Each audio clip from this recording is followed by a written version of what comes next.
তুমি এইসব করার জন্য আসছো এখানে? সবাই এখন চুপচাপ আছে। চরিত্রহীন লম্পট মা, তোর জন্য এই বাড়িতে এত সমস্যা। তোকে আমি আগেই বলেছিলাম ওর বাড়ি থেকে বের করে। এই ছেলেটা আমার পরিবারের কেউ না। ওনারা একদম সত্যি কথা বলছে, আমি এই পরিবারের কেউ না। মজা করতে করতে একটু বেশি করে ফেলছে, ভুল হয়ে গেছে। দাঁড়ান, কেমন হবে? সত্যি দোস্ত, তোরা যে সবাই আমার বিয়েতে আসবে এটা তো আমার বিশ্বাসই ছিল না। বাবা, ওরা আমার বন্ধু।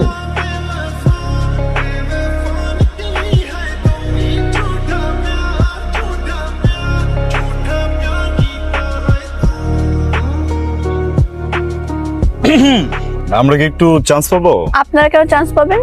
আমাদের ভাবি কি আমরা হোল দেব। আপনি কি হন? আচ্ছা, যেহেতু ভাবি ডেকেই ফেলেছেন, আমি আপনার ভাবির ননদের কিছু একটা